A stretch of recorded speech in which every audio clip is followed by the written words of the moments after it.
Greetings, people of the interwebs. It is Dan here, and welcome to a review that I'm really not sure how to feel about yet.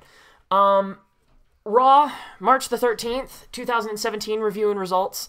I'm really not sure whether to give this show a thumbs up or a thumbs down. Up until the ending, I would have given it a thumbs down, 100%. But the ending made almost the entire show a thumbs up show. So, I'll give it credit there. I will give credit where credit is due. The ending segment, was such a big thumbs up that it almost made up for a couple of crappy segments before it. It didn't make up for the entire show sucking up to that point, but it left on a high. I will say that. It did leave on a very high note tonight at the Joe Louis Arena. So, honestly, again, as I said, I'm not sure 100% what rating I would give the show, but the ending I would definitely give a thumbs up to. At first I was thinking, oh god, they're going to make the person that Mick Foley's going to fire the main event of the show, blah, blah, blah. But I had a hunch going into that ending segment that they had something up their sleeve and that they were going to give us a big surprise to go ahead and end the show with. And that is what happened. But the remainder of the show was pretty bad. It was pretty bad. Other than the opening segment, which I thought was it wasn't too many things special there. But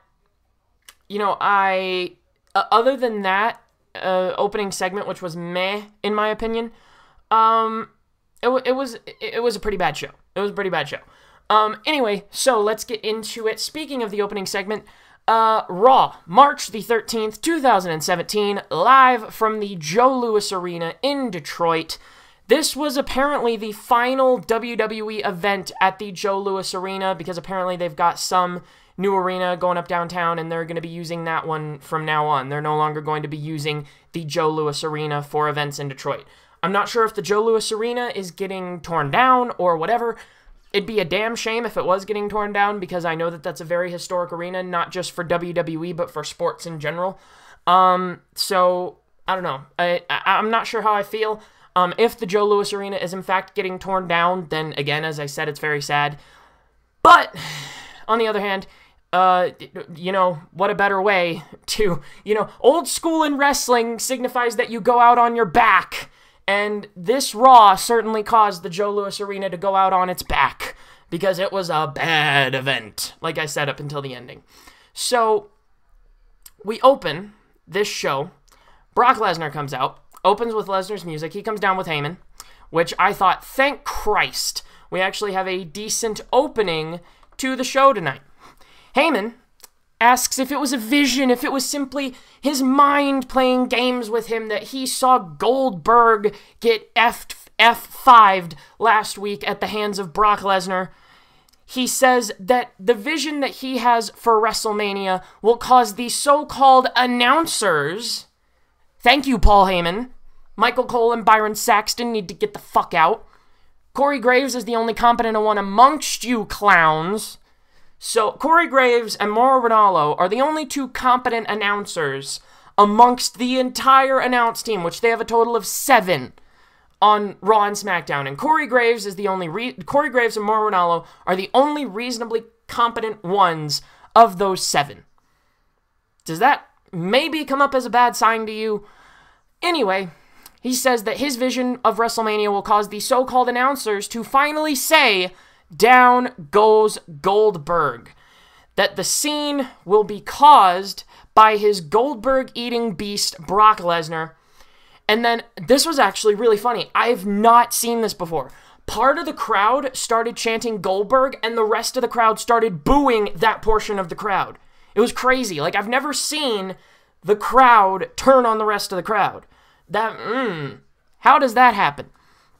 The majority of the crowd started booing the rest of the crowd because some of them were chanting Goldberg. I thought that was funny. Heyman says that Goldberg is not there, but that Brock Lesnar is. And he says, so I would politely like you to turn your attention to my client and I. He says, which is basically my nice way of telling you to shut the hell up. I love Paul Heyman. Get this man on. If you just had Paul Heyman standing there for 3 hours with a microphone in his hand, it would be more entertaining than probably 95% of the shows that you put on Monday nights. So, anyway, he says that every time his client has faced Goldberg, that it has been spear, jackhammer, 1, 2, 3. But not last week. It was F5 and down goes Goldberg. And he not only went down, he went down to the single most effective finisher in WWE history. He says that the ultimate title comeback and resurrection of biblical proportions will take place at WrestleMania, and that it will, you know, the career resurgence of Goldberg will be put down at the hands of Brock Lesnar. So that was an okay opening segment, really good promo from Paul Heyman, and that was that. Then we had Foley and Stephanie backstage. This was the big story of the show. We had Foley and Stephanie backstage. They apologized to each other for something. I can't even remember at this point. Steph says that Mick needs to stop taking things so personal when she says them. Steph and Mick sounded like they started to have a group therapy session. That Steph was playing the therapist for some odd reason. And apparently she was trying to give Mick Foley lessons. Is Stephanie McMahon now Brian Kendrick? And is Mick Foley now Akira Tozawa? Trying to teach each other lessons here. Steph wanted Foley to scour the Raw roster tonight and pick one person to fire. Initially, I was immediately thinking Sami Zayn, just because he's been massively underperforming, and everybody wants Sami Zayn to go over to SmackDown. I was immediately thinking Sami Zayn, but my pick did change, as you will see later on in the review. And then Stephanie says you need to trim the fat, and says that the product will become better. The only way that the product will become better is if you cut Raw from your programming entirely. Leave the work to SmackDown. Leave the work to Ryan Ward. Leave the work to Road Dogg. Leave the work to your husband. Because he has 10 times the wrestling mind that you'll ever have. Anyway, she says that the product will become better. Yeah, the product's going to become better. The product won't become better as long as you have, wow, Vance! Friggin' beaver teeth Kevin Dunn back there being in charge of all creative. It's never going to get better so long as you have Kevin Dunn back there. And trust me, once your husband takes over, Kevin Dunn is gone. Like that. Kevin Dunn will be out the door, then the product will become better. Once your husband is handed the keys to the kingdom, then the product will become better. But not till then, Stephanie. It's not going to happen just from Foley firing one person. Then, we had our first match of the night. We had Sasha Banks versus Dana Brooke. Jesus Christ. Shoot me now. Sasha versus Dana. Dana got no entrance. They panned in at the end of Sasha's entrance. Sasha came out with Bayley. And, Bayley accompanied Sasha, I should say. I'm just going to say this right now. Dana looks terrible. I know I said this the last time that she was featured on Raw in one of the recent reviews that I did. But she looks terrible. Like, she looks... Like, I'm not meaning this as... She looks fat. Okay? Like, if you saw the way that she looked down in NXT, she was like, she had that bodybuilder frame about her, don't get me wrong, because she was a bodybuilder before coming to WWE. She had that bodybuilder frame about her, but she didn't have a friggin' pudge coming out the front of her uniform. Now she's got like a pudge coming out the front of her uniform. But you want people to take her seriously as an in-ring performer whenever she has a pudge coming out the front of her uniform that is clearly visible. And I'm not talking like Kevin Owens where he wears a shirt to cover it up. And, you know, Kevin Owens, it works for his body type and he's in damn good shape for his body type. But, like, Dana Brooke, it was, like, exposed and you could clearly see that there's a pudge there. And if you look at what she looked like down in NXT, she's put on a lot of pounds. Like, genuinely. I'm not meaning that as an insult. I'm meaning it as facts. She has put on a lot of pounds since being in NXT. So, she looks terrible. Sasha wins this match, squashed Dana Brooke on a really quick roll-up. We're talking like maybe a minute, if that. Charlotte then grabs a mic, gets in the ring, says that Dana is a disgrace. Hang on, sorry, my freaking computer is just... I gotta adjust something right quick. Okay, there we go. Says that Dana is a disgrace. Charlotte, your mic work is a disgrace. Sounding like, you know, Senorita Roboto over there. Says Dana is a disgrace. Says that she doesn't deserve to ride on Charlotte's coattails. Okay. So Dana Brooke doesn't deserve to ride on Charlotte's coattails, but the only reason that she's still on Monday Night Raw is because she deserves to have her tits riding on Kevin Dunn's teeth. Kevin Dunn getting the luckiest motorboat of anybody on the roster. Jesus Christ. Says that she's finally getting rid of her. So basically, that's saying, Dana, get the hell out, you're no longer with me. Then Dana attacks Charlotte. Does this mean that Dana's babyface? I don't know. But hey, the crowd started chanting for Dana and started cheering for her, so you can't say that this segment wasn't effective. This segment was, you gotta admit, this segment was effective, because it got people chanting and cheering for Dana Brooke. So what can I say? At the end of the day, it was an effective segment, and yeah. So Dana ends up getting cheered by the end of this thing, which I actually don't mind as much as many people would think. I actually do not mind Dana Brooke getting cheered because I feel like a change in character is what Dana Brooke desperately needs. Because people are so used to seeing her as this person who's always just like riding on the back of Charlotte, just always clinging to her leg. You know, like whenever you're little and you like grab onto your parents' legs and they're dragging you along with their leg. She's like that with Charlotte. She's like the little kid grabbing onto her ankle and she's having to drag her along. That's how people have seen her. But now she comes out and she's like this strong, by herself person, and she's able to kind of beat up Charlotte a little bit, kind of rough her up. Then after that, they announced the Warrior Award recipient for this year's Hall of Fame. It was Eric LeGrand. He was a football player at Rutgers that got paralyzed several years ago.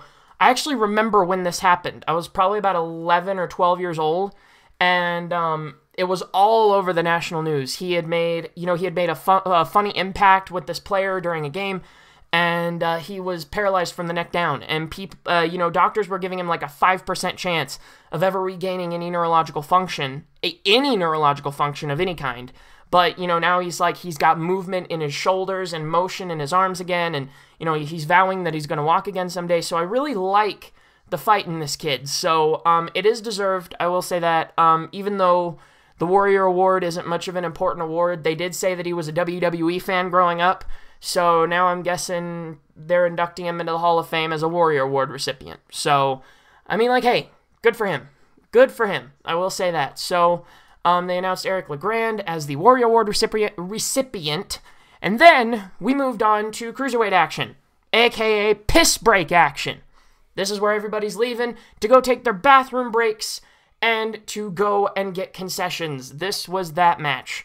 So, it was TJ Perkins and Akira Tozawa versus Brian Kendrick and Tony Nese in this Cruiserweight tag match. Nese got himself into the match just as Tozawa was about to get his hands on Brian Kendrick finally. But then Tozawa got a nice little sequence going to get Kendrick out of the ring. The "ah" chant is way over the "ah, ah, ah, ah" that he does as he goes to the ring and as he's trying to hype the crowd up. That chant's over, 100%. And apparently they announced in the middle of this match that all four of these guys, plus Austin Aries, will be involved in a fatal 5-way elimination match for the #1 contendership to Neville's Cruiserweight Championship at WrestleMania. So I thought that was cool. I don't mind it. The last fatal 5-way elimination match that they had on 205 Live was really good, so I'm sure that they'll be able to put on another one, another good one. This match actually did get really good there at the end, but it was ended abruptly. Nese beat Perkins on a roll-up, and he had the tights. So the heel team of Nese and Brian Kendrick go over in this match. Then, hang on just a second. I'm going to... let me collect my thoughts here right quick before I get into this segment. This is where I really started to get pissed off with this show. Anderson and Gallows backstage with Charlie Caruso. They were asking, why do people keep talking about other tag teams when they are the champions? Gee, I don't know, maybe it's because you've been made to look like jokes your entire time in the tag team division. Maybe it's because you were fed to Roman Reigns back-to-back weeks. Maybe it's because you've been losing matches even as champions. Maybe it's because you are the weakest-looking champions in the entire company. Maybe it's because you were made to look like chumps for the previous 9 months that you were in the company. Maybe it's because you are worthless. You are nothing. Anderson and Gallows, you are nothing. That's why people are talking about other tag teams when you're the champs, because you are not champs. You are chumps as champs. You are being made to look like a joke. And apparently you don't even realize it. It's just going right over your head. I don't know. Very, very stupid. Says the spotlight should be on them since they are the tag team champions. But hey, let's face it, WWE would rather have the spotlight on Roman Reigns, which is precisely why they fed you to him 2 weeks in a row. Then, we actually had a match I was looking forward to, surprisingly. Good God, actually a match on Raw that I'm looking forward to. Imagine that. We had Kevin Owens and Samoa Joe versus Sami Zayn and Chris Jericho. This match, they've actually done it once or twice on the house show circuit, with Balor in the face corner and Triple H in the heel corner. Unfortunately, they did not do that angle tonight. They did not have Triple H in Kevin Owens and Joe's corner, and they did not have Finn Balor in Sami Zayn and Chris Jericho's corner. Anyway, I was thinking maybe Balor might return either during or after this match, but it turns out we didn't get a Balor return period tonight because, of course, why not? Because we never deserve nice things, do we, Vince? Anyway, Kevin Owens walks out, and he was wearing probably one of my favorite shirts that I've seen him wear. If this is sold on WWEshop.com for WrestleMania season, I may have to go and buy it. It was a WrestleMania 2 shirt, but over the wrestle part, he had KO. So it said KO Mania 2, because if you remember last year, going into it, he was calling it KO Mania. And that was the first WrestleMania that he was in. So now he's calling this one KO Mania 2. Kevin Owens says that 1 month ago today, he put the spotlight back where it belongs. Speaking of the Festival of Friendship, that was already a month ago. Jesus Christ. He says that fans are upset at him for betraying Chris Jericho, but he says that he doesn't care. He said that Chris Jericho never considered Kevin Owens to be his best friend either, because Chris Jericho was just simply trying to get close to him to be able to get a hold of his Universal title. He says Jericho is foolish for thinking that he will get the ultimate payback at WrestleMania, and he says that the only thing remaining of Y2J after their match will be the tears of Jericho, and he tells the fans to cry it out, man. That was golden. That was absolutely golden. This man is probably one of the best talkers that you have right now in the entire company. He then says, who needs best friends, though, when you have a destroyer? And then his partner, Samoa Joe, comes through the curtain, looking like a badass. And then Zayn and Jericho enter in. Jericho's the most over person on Monday Night Raw. That title has been taken from Goldberg and firmly placed onto Chris Jericho. The most over person on Monday Night Raw. He got the loudest pop of the damn night, in my opinion. And probably the loudest sustained pop of the night. Other people, there were a couple other times where there were big pops, but they weren't really sustained. But he got a long, loud, sustained pop. Then at the beginning of the match, Zayn hurt his knee going for his plancha over the top rope, his tope con hilo that he does over the top. He hurt his knee going for that, and then after that, Samoa Joe took advantage of the knee. Then there was a 2-on-1 beating going on Zayn. Then then the ref had no choice but to DQ Kevin Owens and Joe because they were not stopping the 2-on-1 beating. Then the beating shifted over to Chris Jericho as he tried to get involved in this. There were actually chants of "We want Balor." Remember how I was saying that I was thinking Finn Balor was going to return at some point in this match or maybe after it? There were "We want Balor" chants going during the beatdown. After the beatdown, as they went to the back, there was a little fist bump between Kevin Owens and Joe. I saw that. Don't think I didn't see that. Do not think that I did not see that. I'm hoping that that's a sign of things to come, and that that's a sign that they may be joining forces in this new faction, so-called. Triple H is thinking about forming. And with these 6-man tags that they're doing on the house show circuit, with Triple H being in Samoa Joe and Kevin Owens' corner, they're really building up these two guys, man. So I'm thinking that they're going to go ahead and pull the trigger on it. Foley and Steph backstage again, going through a list. You just made the list! Going through a list of Raw talent. Stephanie, of course, picked Sami. I was begging for them to pick Sami Zayn. Please, get rid of the guy and send him over to SmackDown. Because with a competent creative team, without a beaver-toothed jackass writing for his matches, he'll be able to get over far more. And he will be a world title contender. Or at the very least, a mid-card title contender. He will at least have an Intercontinental Championship around his waist on SmackDown. At least. Maybe even a WWE title. Who knows? Could you imagine, like, Baron Corbin winning Money in the Bank and then cashing in on Bray Wyatt and winning the WWE Championship, and then having Sami Zayn come over from Raw, go to SmackDown, and then we have Zayn versus Corbin for the WWE Championship? Could you imagine? That is crazy. That is like an internet darling's ultimate dream, or an internet wrestling fan's ultimate dream, is to have a match like that. A match that would have never even been thought of, like a couple years ago. You know, have Baron Corbin go up against Sami Zayn for the WWE title. So I feel like that'd be good. But Stephanie, of course, did pick Sami. I was begging for it. Nia Jax interrupts the segment, pissed that she got left out of the title match. Deservedly so. I mean, not deservedly that she got kept out of the title match, but she's deservedly pissed. She has a right and a reason to be pissed, because they've been building her up and having her readily in this women's title picture, and then she just got shafted after Fastlane. They were just like, hey, if Sasha Banks can beat Charlotte or whoever she beat last week on Raw, they were like, hey, it'll be a triple threat match. And Nia Jax just got left out of the title picture.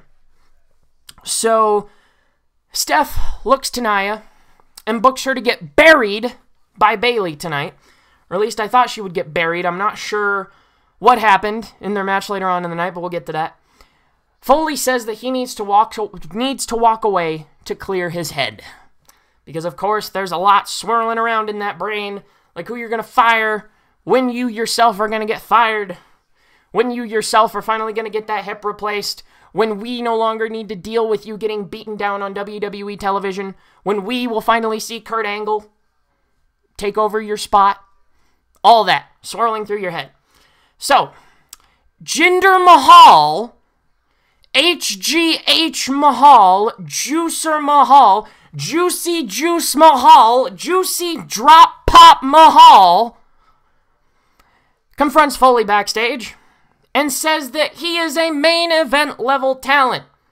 You are a main event level user of anabolic steroids, sir, is what you are.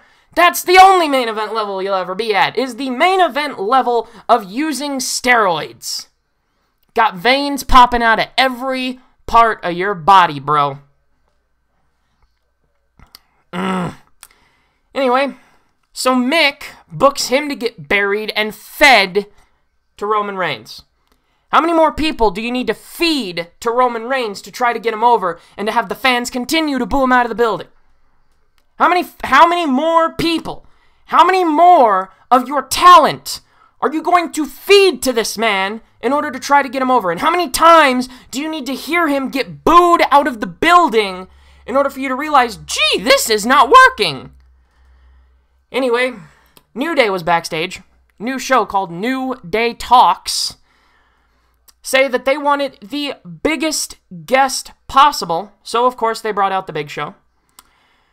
Big Show says that, they said that Big Show is looking to become the first two-time winner of the Andre the Giant Memorial Battle Royal. So his match with Shaq has been officially scrapped. And, there were a lot of rumors going around about his first match, about his match at WrestleMania potentially being against Hulk Hogan, potentially being against, I can't remember who else. There were like one or two other names that were coming up as potential opponents at WrestleMania for the Big Show. I would honestly like to see Big Show versus Strowman at WrestleMania. I'm genuinely saying that. I would be really intrigued by a Big Show Strowman rematch, one-on-one at WrestleMania. But that's just me. Screw it, I didn't care. They were talking about his new movie that he starred in from WWE Studios, the Jetsons movie, with WWE wrestlers. Then Titus comes through with a whistle, says that he doesn't care about being on any talk show because someone's job is on the line tonight, and then asks why his Titus brand is not starring in the Jetsons movie. You want to know? Do you want to know why the Titus brand is not featured in the new Jetsons movie?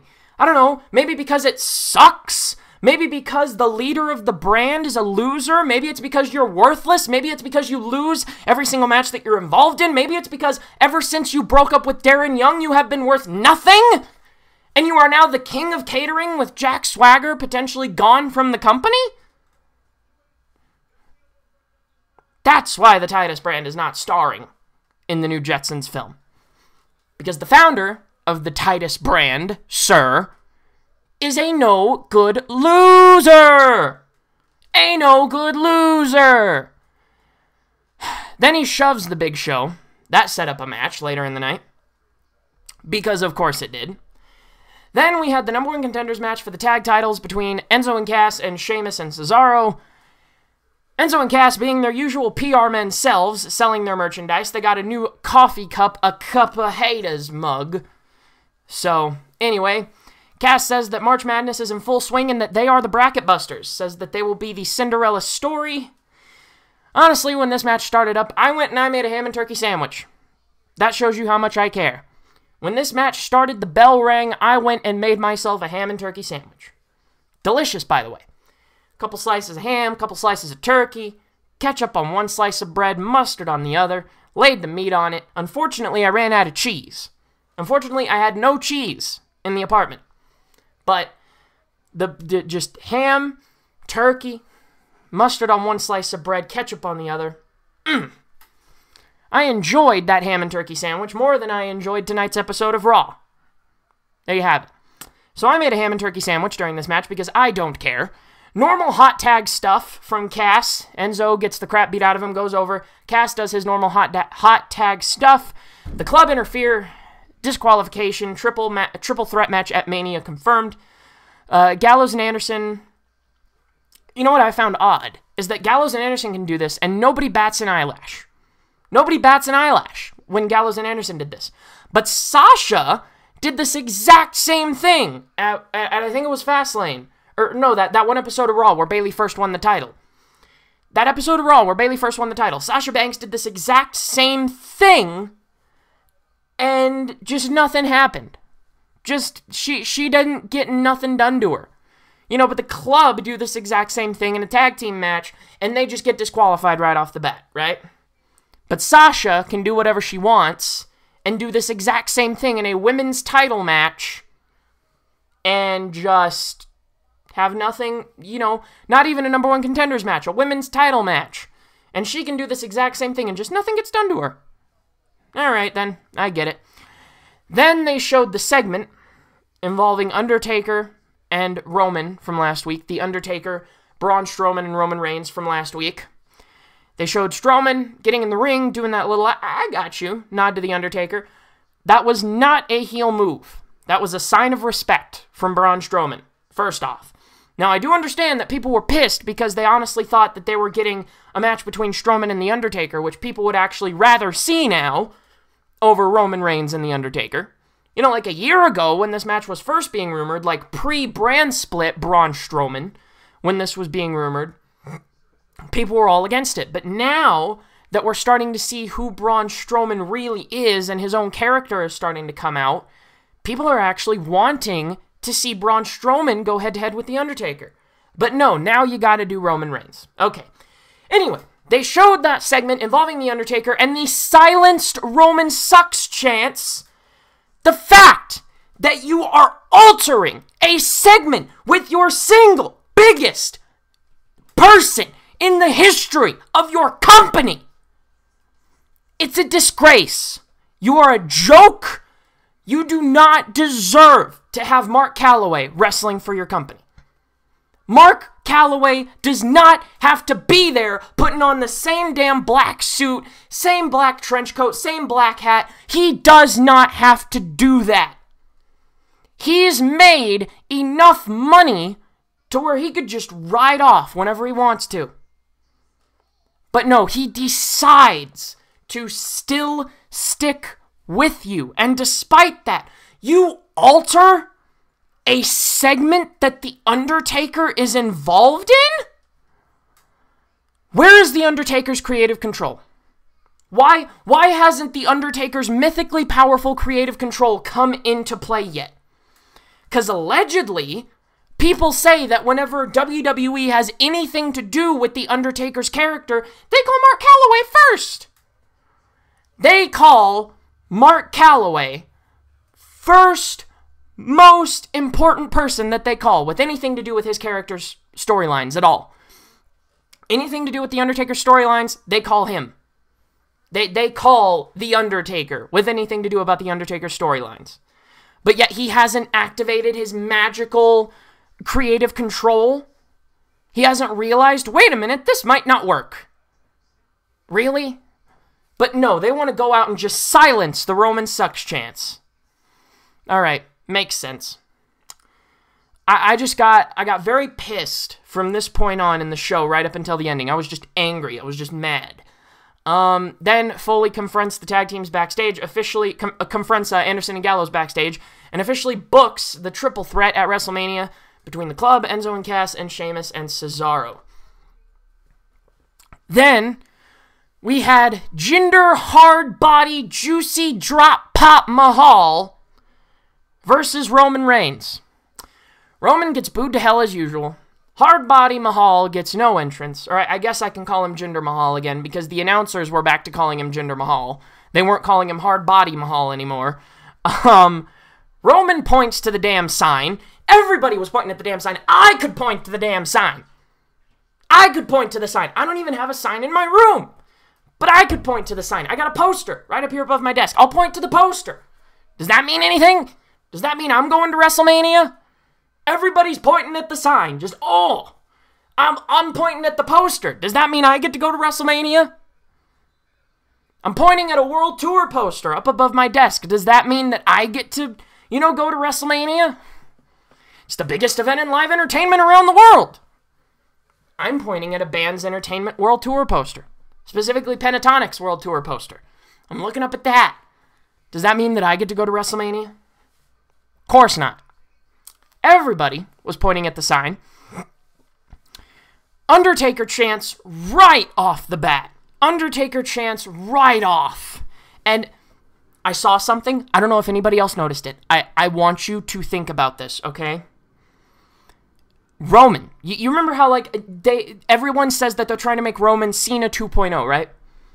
Roman picked Jinder Mahal up and did that Cena side slam that Cena does before the five-knuckle shuffle. You know that side slam where he picks them up and slams them down on their backs? Roman did that exact move. I don't know about you, but that scared the daylights out of me, man.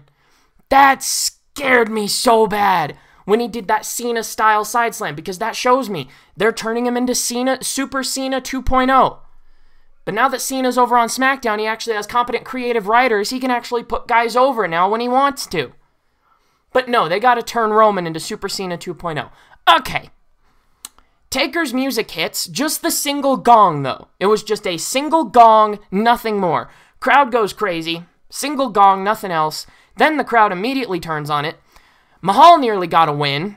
He got a 2.5 count on a couple of big moves that he got on Roman as he was distracted by Undertaker's single music. I don't understand that. It was a single gong, and then 20 seconds after the gong hit, then Roman decides to walk up to the ropes. To be like, no, you're not coming out. It's exactly, he's not coming out. Focus on the damn match. Anyway, Jinder got some moves off. Started honestly beating the crap out of Roman. Really did. Then they started the let's go fill in name sucks chants. The ones initially started by John Cena. Yeah, those chants. They started the let's go Roman sucks chants. noticeably high-pitched voices coming from the Let's Go Roman section of the crowd. So clearly it's your women who are single that have never even had a single date/husband in their lives, and they're like in their 30s, still living with their parents. And then you had like the 12-year-old girls and like the 8-year-old boys, all in the Let's Go Roman portion of the crowd. I cannot stand this. I really cannot. Roman comeback. Then he hit a couple of Superman punches on Jinder Mahal. 1, 2, 3. Not even a distraction can get this guy, I swear to God. Roman says after the match, he picks up a mic. Dear God, help us all. Roman picks up a mic. Says he's not messing around. Says that The Undertaker should come out and fight him like a man. That's a heel move, bro. Then the show cuts to commercial. Comes back. They say, oh, the Roman Reigns, the big dog, just called out The Undertaker. Then HBK's music hits. Okay. Shawn Michaels. That's, And just to give you an idea, I did not even get that excited whenever Shawn Michaels' music hit. I didn't. That shows you how bad this Roman experiment is. I did not even get excited whenever one of the greatest performers of all time, whenever Shawn goddamn Michaels, Mr. Wrestle fucking Mania, when his music hit, I did not get remotely excited. I mean, I was shocked, because that's a big shock value whenever you have a legend's music hit. But I didn't get excited. I didn't. Because I knew that this was just another sad ploy by WWE to try to get Roman over. Listen to how disastrous this turned out to be. By the way, Shawn Michaels looks great. Sure as hell can't be 51. Just to say, this man cannot be 51. He's not. But the crowd loves him. Roman says, admittedly, it's pretty cool to see you. Well, of course, it's goddamn Shawn Michaels. You don't even deserve to be standing in the same ring with him, you ass. Yo, ass clown, get the hell out of the ring. Let Shawn Michaels have it for a minute. You don't even deserve to be within the same 20 by 20 squared circle in between the ropes with Shawn Michaels. Anyway, says, oh, well, it's clear Detroit loves you. Gets a cheap pop, of course. Says, sorry, Detroit, but I didn't call out Shawn Michaels. I called out The Undertaker. I didn't call out Shawn Michaels. That's a heel move. Sorry, Detroit, but I don't want a legend out here. Sorry, Detroit, but I don't want somebody that you love out here. That's a heel move! But you want to push this ass clown as a babyface! Anyway, Shawn says that Roman is distracted and unfocused. Going back to when he got distracted by The Undertaker's gong. Says he's distracted and unfocused. Says that Undertaker has already set up shop inside that head of Roman's, and that due to that, Undertaker will eat him alive at WrestleMania. Yes, chance come from that. Yes, chance! This man says Undertaker is going to eat you alive. Yes, chance came from the crowd. Roman says that ain't gonna happen. He says, sorry, Detroit, that's not gonna happen. That's a heel move. Says that he's sick of everybody asking him what it's like to be in the ring with The Undertaker. Says The Undertaker should have a think of what it's like to be in the ring with him. That's a heel move! But again, the ass clown deserves to be pushed as a goddamn fucking babyface! Shawn then says that he knows what it's like for everyone wanting him to fail. This was where I had the biggest problem with this show. Says that he doesn't want to get confrontational. Tells Roman, I'm on your side. And then this should have been the ultimate communication to Vince goddamn McMahon that this experiment will not work. This crowd booed Shawn Michaels. They booed Shawn Michaels. Think about that.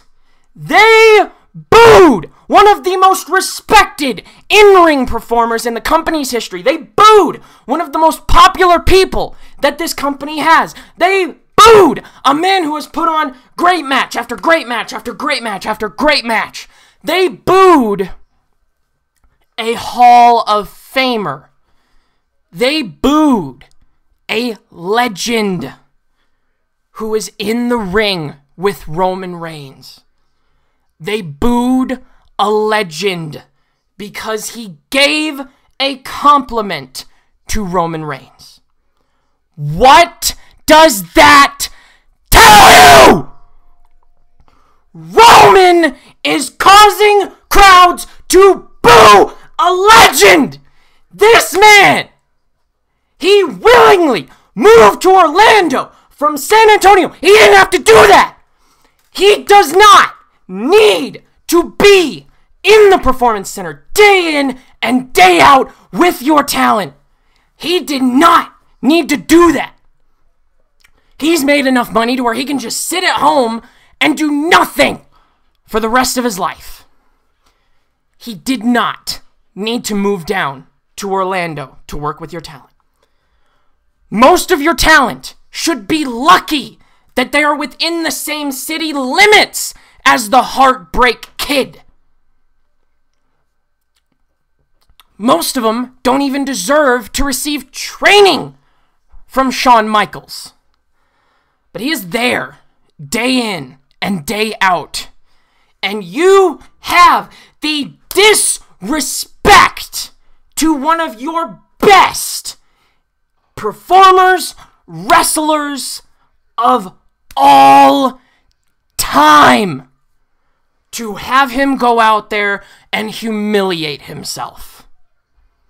You had Shawn Michaels go out there and humiliate himself with one thing that he said, saying that he was on Roman's side. This crowd at the Joe Louis Arena booed this man. Not even a man. The crowd at the Joe Louis Arena booed this legend. A man who is bigger than the company itself. If you say the name Shawn Michaels to just someone walking down the street, a lot of people are going to know who you're talking about. If you just say Shawn Michaels, you bring up, oh, do you remember his match with Bret Hart that he had at WrestleMania 12? Oh, yeah, that was great. Do you remember the match he had with Stone Cold at WrestleMania 14? Oh, yeah, that was great. Do you remember his matches with Shawn Michaels? Do you remember his matches with... No, not... I am talking about Shawn Michaels, damn it. Do you remember his matches with The Undertaker? Do you remember his matches with Triple H? Do you remember... Yes, those were some of the greatest matches of all time. You say the name Shawn Michaels, and it demands respect. But you fucking assholes have the nerve to have him come out and get booed. I have never seen a more humiliating display from WWE. The crowd had a right to boo him. They hate Roman. And now they're feeding legends to this ass clown. They're feeding legends to this fucking guy who doesn't even deserve it. They built up the entire 2014 Royal Rumble, fed it to Roman Reigns. Built up the entire 2015 Royal Rumble, fed it to Roman Reigns. They built up the goddamn, League of Nations, League of Losers or whatever, fed him to Roman Reigns. That couldn't get over. They fed Triple H to Roman Reigns. That couldn't get over. They fed AJ Styles, the best wrestler in the world today, to Roman Reigns. That didn't get him over. They fed They fed Rusev to Roman Reigns. Again, that didn't get him over. They feed Anderson and Gallows as the tag team champions to Roman Reigns. That didn't get him over. They feed Braun Strowman to Roman Reigns, the monster among men that they're trying to build up as a beastly heel. And they feed his undefeated run to Roman Reigns. And that still did not get him over. That still got him booed out of the building. And now you have the balls to feed two of the biggest goddamn names your company has ever seen to this fucking guy.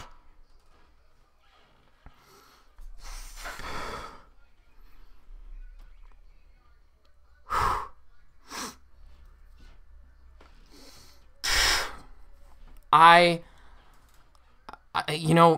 genuinely felt like I was about to just burst out into tears during this whole segment, because you have Shawn Michaels getting fed to Roman, getting boos.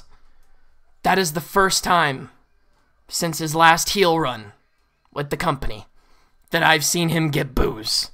The first time since his retirement that I have seen him get boos. That's the first time. And now you are going to feed the most prolific wrestler in the history of your company. You are going to feed the greatest wrestler that this sport has ever seen. You are going to feed the only man who has been loyal to your company for 27 goddamn years. You are going to feed one of the biggest names, one of the only big money draws left in wrestling today. And you are going to feed him to Roman Reigns.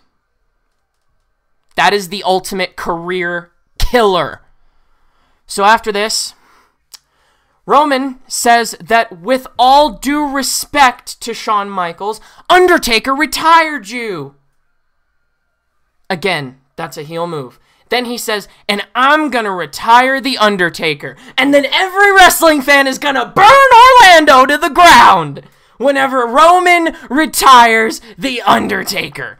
The entire wrestling fan base is going to, en masse, make a caravan down to Orlando and burn the city to the ground because Roman retired The Undertaker.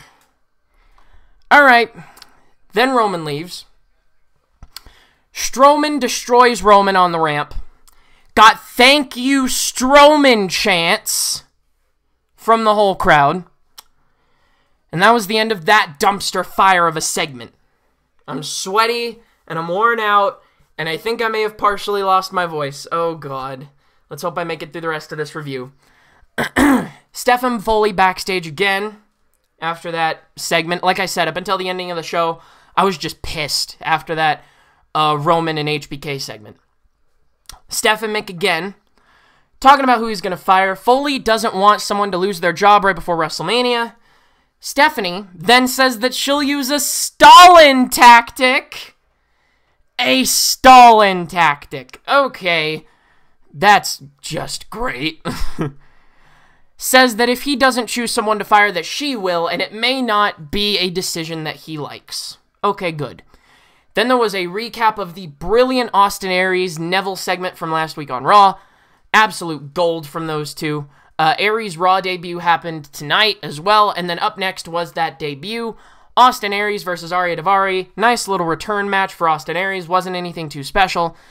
He can get the crowd hyped, no doubt about that. He can get the crowd hyped better than any other cruiserweight outside of Akira Tozawa right now. Hang on. I'm sorry. Hang on. That was an energy drainer, that last rant, so I needed some monster over here. I apologize. Aries wins with a rolling elbow. Nice little return match for him. Short, sweet, to the point. Neville was looking on the whole time, looking badass with his title over his shoulder. Then next we had the big show. Fuck this, by the way. Show versus Titus O'Neil. Show kicked Titus's ass. Show got big cheers during this match. He did 3 choke slams basically after just doing some punches on Titus in the corners. 3 choke slams, done deal, 1, 2, 3. Points at the damn sign again. Everyone's pointing at the sign. Just point at the sign, point at the sign, point at the sign. Like I said, I'll point at this poster up here. I'll point at this poster over here. I will point at my calendar back there. Does that mean that I'm on WrestleMania now? Apparently not. Sasha and Bayley backstage. Bayley says, oh man, another match with Nia. We agree! We're sick of this match already. We want to see something else, but they're only pushing the 4 of you, so I guess we're just going to have to deal with that. Sasha says that Nia is beatable, and for Bayley to not listen to the haters. Sasha says that she should focus on WrestleMania and that they can tear the house down and find out who the better woman is. Then they had a Chris Jericho backstage segment with this guy named Mike Rome, I think he said his name was. Says that he'll get the revenge of Jericho, that he'll pay him back, man. Speaking of Kevin Owens. Calls the interviewer Tom Phillips, says, get out of here, Tom. He says, I'm not Tom Phillips, I'm Mike Rome. Then Jericho says that he's Tom Phillips, and then Jericho says that he's insulting his intelligence. And then for the first time since he's turned babyface, Jericho says, you want to know what happens? And then the second that he says, you want to know what happens, the crowd goes crazy. Says, you want to know what happens when you insult Chris Jericho's intelligence? You just made the list. To Tom Phillips. And he's like, get out of here, Tom Phillips. Get out of here, Tom Phillips. So that was really funny. I like that. Then we had Bayley versus Nia. They actually, I don't know how long they've been doing this, or if they've been doing this previously, but they actually stated Nia's weight. They normally don't do that in the women's division, but I guess that's just to establish the look. We have a dominant giant here. And then they mentioned before this match started that Raw will be in Brooklyn next week. Thank God. We get a crowd who knows what the hell they're talking about. Honestly, I was bored already with this match after it got started. I'm really just not excited about these women's matches anymore. I'm not. And also partially due to the fact that I was really pissed after that Roman and Shawn Michaels segment. And honestly, this was a lose-lose match for WWE. I was thinking right from the off, this is a lose-lose match for WWE. Either you have your champ lose, or you have Nia lose immediately off the back of a pay-per-view loss. But they ended up going with a DQ finish. Nia had Bayley in the corner, and she wouldn't leave Bayley alone in the corner up to the 5 count, so the ref rang the bell, DQ'd the entire match. Nia, after the match, threw Bayley into the barricade, says, I'm a woman, you're just a little girl. Walking out, looking dominant, there you go. Then we had the closing segment of Monday Night Raw. I never thought it would get here, but it finally did. Excuse me. Again, as I said, at first I was thinking, oh God, the main event of the show is going to be Foley talking about who he's going to fire, because there were only like about 10, 15 minutes left in the show's running time, because you know how Raw loves to go 7 to 10 minutes over. But I thought, oh God, the main event of the show is going to be who Foley's going to fire. And I honestly felt that at that point, either Steph would just fire Foley, or Foley would try to fire Stephanie. Stephanie was in the ring. CM Punk chants right off the bat as usual. Foley comes down. Steph seemed quite proud that she was going to force him to fire someone right before WrestleMania. Asks who the fat is that he's going to trim off the bone. Foley thanks Stephanie for giving him this opportunity because a particular name had been jumping off the page at him, especially for the last 10 minutes or so. Says the name that he came up with is Stephanie McMahon. The crowd goes goddamn nuts. It was crazy. I was laughing so hard. There were yes chants for this, man. There were yes chants. I loved it. The crowd made this segment great. I will say that. The crowd made this portion of the segment really good. You know, they had the yes chants. Just, oh, it was beautiful. Says Stephanie gets pissed, says that she wants a real name and she wants it now. Foley says that Stephanie is the one to go, says that she does not treat the superstars like human beings. Says that you treat them like props to just run around and play your little game. He says that he treasured their friendship for 18 years whenever he got hired as the general manager. Then he went back to Triple H's interference in that Universal title match.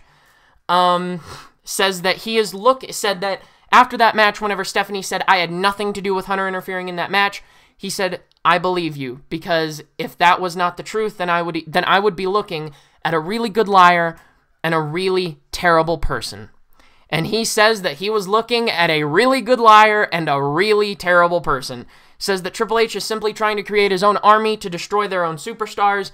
Then Triple H's music hits. He comes down. Crowd goes nuts for a few seconds. Again, like I said, none of the other pops throughout the night were really sustained. So Triple H comes out. Crowd goes nuts. Excuse me. He says that Mick should just say what he wants to his face. Foley says that he would gladly say it to Hunter's face because he was wondering if he even existed. Because he's always hiding. Triple H says, I don't understand why everybody says that I'm hiding whenever I'm always so easy to find. Because I'm not hiding, I'm trying to run a business here. Then he says, and also I'm glad that I'm running a business here. Because then I wouldn't be getting a lawsuit 3 weeks before WrestleMania. And the reason I'd be getting that lawsuit is because I would want to rip off your in need of a hip replacement leg and beat you senseless with it. Says, and then Foley says, really, would you have taken my leg and beaten me senseless with it, or would you have just left that job to Samoa Joe? This was a fire promo back and forth between Triple H and Mick Foley. If you can find it, watch it. Triple H says that Steph actually likes Foley, as surprising as that sounds.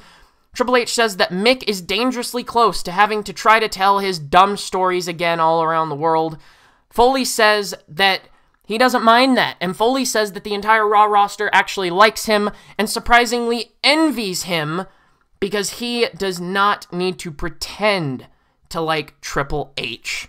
And then he says that if you don't want me here, he says that he doesn't need Triple H and that he doesn't need the company, and that he is actually happy with himself when he gets up in the mirror, when he gets up in the morning and looks in the mirror. Then Triple H brings up his kids, Noel and Dewey. He says, I'm glad that you like what you wake up to in the morning to look in the mirror at. But think about your kids, Mick. Noel, her dream is to be a WWE superstar. And Dewey, he works here back in the office in Stamford, Connecticut. Wouldn't it feel real bad if they maybe just got surprisingly let go? Threatening Mick Foley with his children's jobs. Ultimate heel move. Says that they will probably forgive their father for his screw-up. Triple H says Mick may as well just tuck his tail and waddle back up the ramp. That he needs to have an epiphany, and that and realize that he and his kids need his job. Why the hell would he and his kids need his job? He's got a big house up in Long Island. He's got a hot wife at home. You know, like, I wouldn't say a hot wife, but, you know, just, he's got a good-looking wife, you know, an out-of-his-league type of wife. But, you know, he's got a good wife at home. He's got kids still at home. Why would he still need that job? Come on now. Excuse me. And he says that whenever you come back from having your epiphany, you better be the general manager that we need you to be. And whenever Steph tells you to jump, you better jump, monkey. Whew. That was, oh dear. And then Triple H tells Foley to get out of the ring. Foley was hesitant to leave the ring. He started walking away, but then he was standing in the corner and just kind of twiddling with his fingers. He was kind of clinching in and out of a fist. It was really weird to watch. But he was kind of standing in the corner of the ring. He wasn't really leaving the ring. Triple H goes to get Foley out as Steph's cutting a promo. He had Socko on his hand. I'm assuming he was putting Socko on his hand as he was in the corner. He locks in the mandible claw with Mr. Socko on Triple H. Then Steph low blows him. Then Triple H goes to get him. Seth Rollins' music hits. Rollins comes down to the ring with his crutch. Honestly, it looked sad because he was just crutching real slowly down the ramp, selling the knee like a $1,000,000. Triple H says, come on now, Rollins, come on. Rollins drops the crutch. It would not shock me if Rollins was not even injured to begin with. Genuinely. Because he was going in there like some of the bumps that he was taking with that knee, I was like, oh my god. Like, if that knee was actually injured, they would not be allowing him to take those kind of bumps. So, I'm thinking that he was never injured at all. He was using that knee, man. He's fine. He was hitting running knees on Hunter. He was doing drop kicks with that leg. He was, like, you know, kicking Hunter with that knee. So he's fine. The knee's good. Triple H actually starts beating the crap out of that same knee. He breaks the crutch on Seth Rollins' knee, on his bad knee. He puts on a knee bar for a few minutes. The refs tell him to get off. Then he breaks the crutch some more across Rollins' knee. Then the refs are trying to defend Seth Rollins as the show goes off the air. And good God, we're at over an hour. So anyway, that was how the show ended. Again, as I said, that ending segment, it was damn good. And it didn't quite make up for the Roman HBK segment, because that one just pissed me off to no end. But it was really good. It was a great way to end the show. It actually ended on a high note. You know, I actually got up to make this review with a smile on my face. So, that was good. It was a great way to end the show. So that is it. That is your Monday Night Raw review for March the 13th, 2017. Dear God, this is going to take forever to render. But anyway, I hope that you guys are enjoying this I hope that you guys have enjoyed this whenever you may be seeing this. Yeah, so I hope that you guys did indeed enjoy this. Thank you guys so much for watching. If you enjoyed, leave a like down below. Also, comment. Tell me what you thought of this dumpster fire known as Raw. And tell me what you thought of ass clown Roman Reigns drawing boos out of Shawn Michaels. Tell me. Tell me now. I demand it. Tell me in the comment section. No, but just comment if you want to. And also, do not forget to click the little red button and subscribe so that you don't miss a thing that I do. And also, ring the bell so that you can get automatic notifications anytime that I do anything right here on YouTube.com. But that is all from me. Thank you guys so much for watching. You keep yourselves safe, and I will see you at a later date. And that later date would be tomorrow night for SmackDown review. But regardless, I'll see you at a later date. Farewell.